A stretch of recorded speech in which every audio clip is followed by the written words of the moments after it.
Bienvenue à tous chez Thérapsy pour notre deuxième capsule.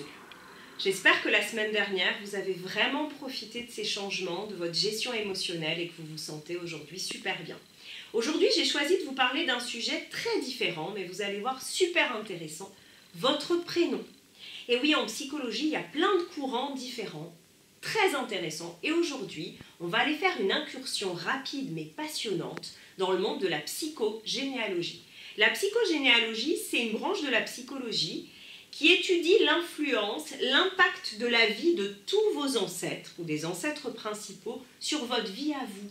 Quels sont les phénomènes qui se répètent? Quelles sont les loyautés familiales qui sont peut-être pas toujours dans votre meilleur intérêt? Et comment faire pour avoir une vie libre? Votre prénom participe de tout ça. Le prénom, c'est la première chose qu'on nous donne.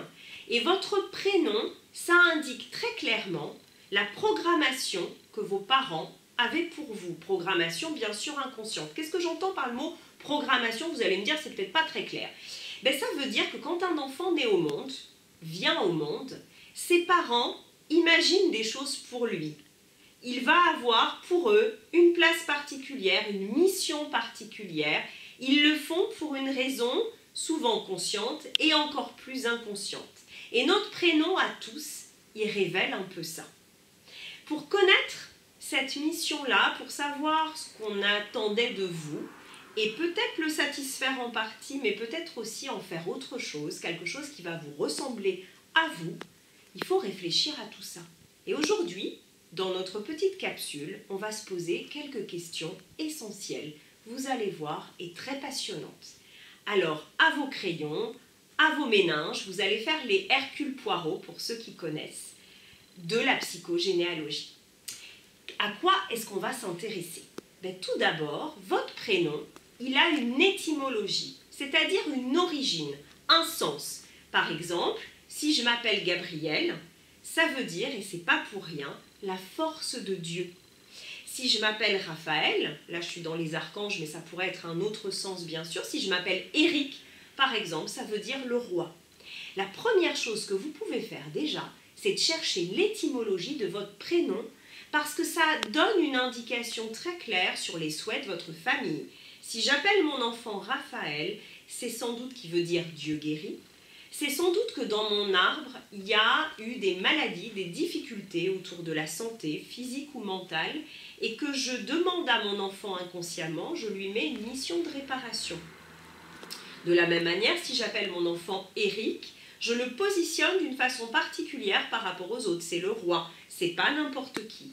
Donc la première chose à s'interroger, sur laquelle s'interroger, c'est l'étymologie de ce fameux prénom. Ensuite, bien souvent, votre prénom va correspondre à un saint du calendrier. Pas forcément, mais ça peut. Dans ce cas-là, intéressez-vous à la date de représentation dans le calendrier de ce saint. Vous allez vous rendre compte que souvent, c'est une date importante pour la famille. Peut-être que c'est une date qui vient répéter une date de naissance d'un de vos aïeux, peut-être un parent. Et ça veut dire que ça vous rattache directement à cette personne. Soit que dans la famille, cette personne soit décédée et laissé un vide et vous êtes là symboliquement pour le combler, pour reprendre une vie inachevée, soit pour renforcer le destin d'une personne. Donc la date de représentation de ce saint sur le calendrier est importante. De la même manière que la vie du saint dont il s'agit. Les péripéties de sa vie vont souvent faire écho à votre vie à vous, le lieu où il a habité, les personnes qu'il a fréquentées. Vous allez voir, il n'y a pas de hasard en psychogénéalogie. C'est la même chose si votre prénom est tout à fait profane. Si par exemple, vous vous appelez Vanessa comme moi, il peut être intéressant de demander à vos parents, au moment de votre naissance, pourquoi est-ce qu'ils ont choisi ce prénom-là? Est-ce que ça leur faisait penser à quelqu'un de particulier? Et du coup, vous intéressez à cette personne. Mon prénom à moi, ça vient de l'actrice Vanessa Redgrave, une actrice anglaise. Et ce qui est intéressant, c'est que c'est quelqu'un qui a été très intéressé par la défense des droits de l'homme, en plus de son métier d'actrice, par exemple. Et ça, c'est quelque chose qui me parle. Voilà, ça, c'est un deuxième aspect du prénom. Ensuite, votre prénom, c'est donc un apport extrêmement important. Est-ce que vous avez un prénom neutre? C'est-à-dire qu'il peut aller aussi bien à un garçon qu'à une fille, Auquel cas, on peut s'interroger sur l'intention de vos parents. Est-ce qu'ils voulaient, si vous êtes un garçon, plutôt avoir une fille ou inversement? C'est des prénoms mixtes comme Dominique, Claude, Emmanuel. Ça nous indique clairement le sexe attendu de l'enfant. Autre possibilité, vous avez un prénom composé, Jean-Marie, Jean-Claude, Marie-Pierre. Souvent en psychogénéalogie, on se rend compte que c'était la volonté de réunir deux personnes qui ont été séparées dans l'arbre.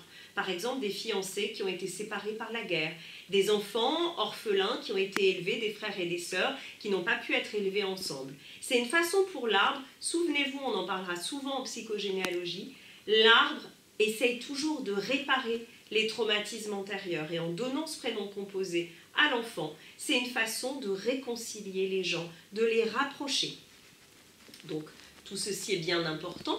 Dernier point que l'on va évoquer aujourd'hui, puisque c'est des capsules relativement courtes, est-ce que vous portez le prénom d'une personne de votre famille qui existe déjà, que ce soit un ancêtre ou plus proche de vous? Auquel cas, ça veut dire que vos parents ont souhaité vous rattacher directement à cette personne et qu'il y a des risques de projection. Si par exemple vous vous appelez Simone comme votre grand-mère adorait et que votre père, par exemple, si c'est sa mère, adorait, on peut imaginer qu'il y aura beaucoup de projections positives vous concernant, mais aussi qu'il va peut-être attendre inconsciemment que vous vous comportiez comme Simone. Et si Simone, elle s'est sacrifiée toute sa vie, peut-être que même si vous l'adorez, ben, vous n'aurez pas envie de suivre la même voie. Parce que je vous le rappelle, la psychologie, c'est trouver sa liberté, c'est trouver le sens de sa vie. Voilà pour aujourd'hui, chers amis. À très bientôt. Merci de votre attention. Et n'oubliez pas, vous pouvez vous abonner à ma chaîne et bien sûr faire tous les commentaires que vous souhaitez pour faire avancer cette idée-là. À très bientôt.